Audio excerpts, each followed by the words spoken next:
You mentioned non-traditional story arc. What are some things about that? What Okay. Well, the non-traditional story arc for Pat's book. Let's look at how Pat's book is non-traditional. Because in some ways it's traditional.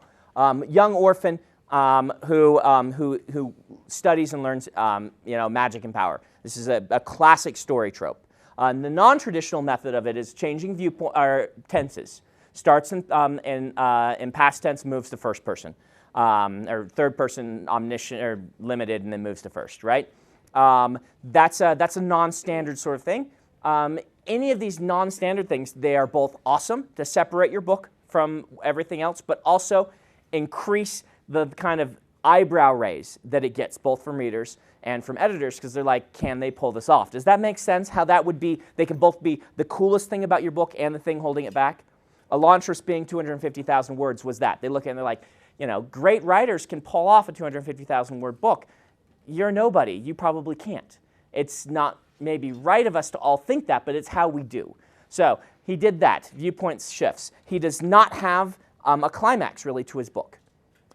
His book is 1/3 of a book, which is a really bad idea to be your first book that you're marketing both to readers and editors, unless doing it another way undermines the integrity of the story you're trying to tell.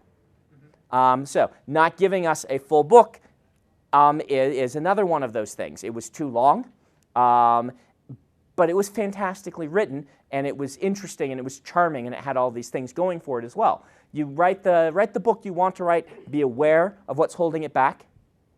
If there are things it doesn't need, change them. If changing them undermines the integrity of your work, write the work you want to write, okay?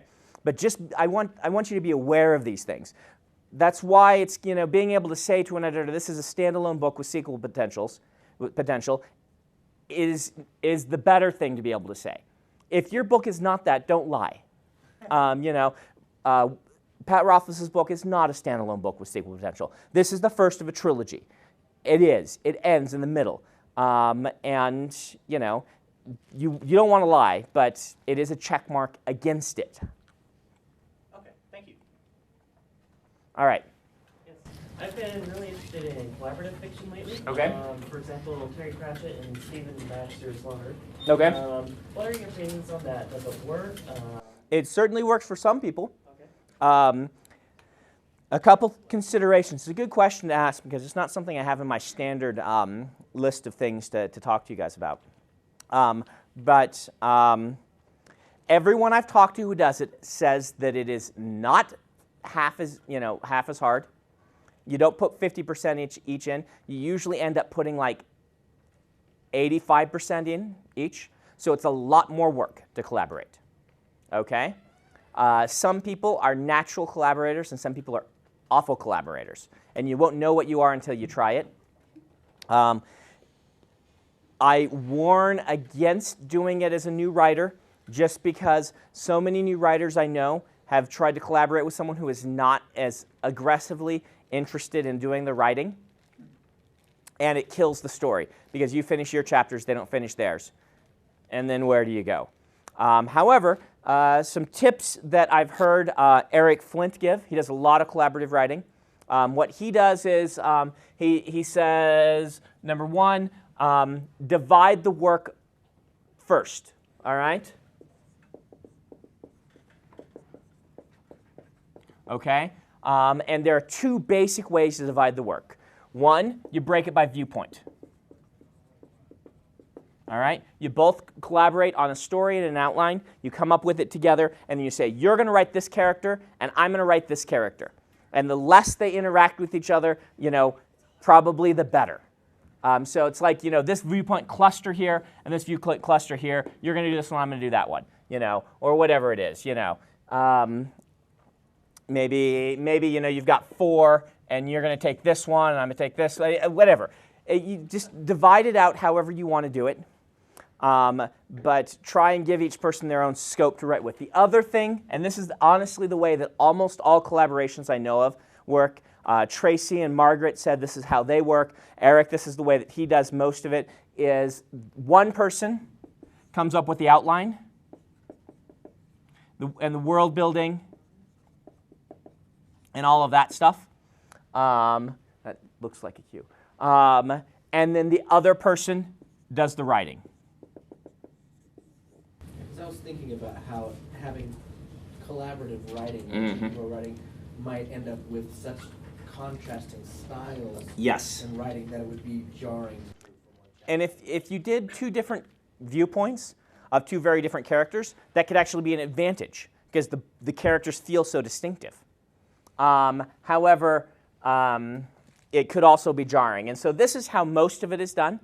And then this person then does the revisions.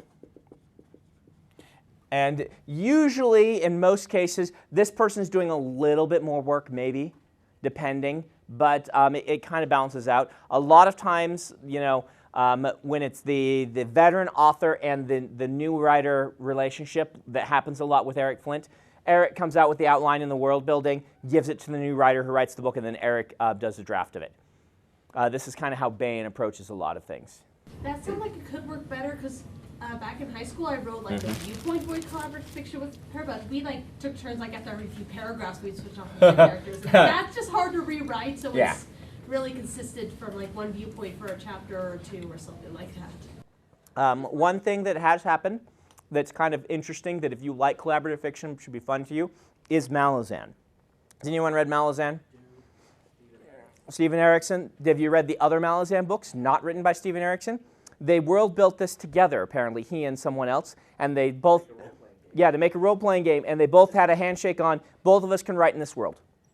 And so they both write Malazan books, and you know, they just did the world building together, which has actually been effective for them. So they publish separate. They publish, no, it's not in the same series. They're not in the same series. They are in the same world, taking place with completely different characters in different places, referencing sometimes one another and stuff like that. But kind of like Forgotten Realms, but owned just by a couple of people. That's the only one I know of. What's that? Rather than all of Wizards by Yes. So. Who was that published through? It started in the UK, I believe. Tor has them here. But I don't think Tor jumped on the bandwagon late on those after they were a big hit in the UK. So the editor in the UK is the one that you would want to, Jim Mintz was the editor at Tor before he left to go to Bain, and I think Eric Robb is the editor now at Tor, but I'm not sure. You'd have. Oh yeah, she did one. Was it Sorcery and Cecilia? Yes. Yeah, and that was epistolary first person. Would you remember when I talked about that? Go back to your notes, where they were writing letters back and forth to each other, and they would each write the letters, and I think they actually mailed the letters to each other. The authors did, and then would get them as the character and write a response, and then the whole book is just the letters. It's a fantastic book, but yeah. I'm not 100% sure that that's how it came from, but it feels like that, so yeah. Okay.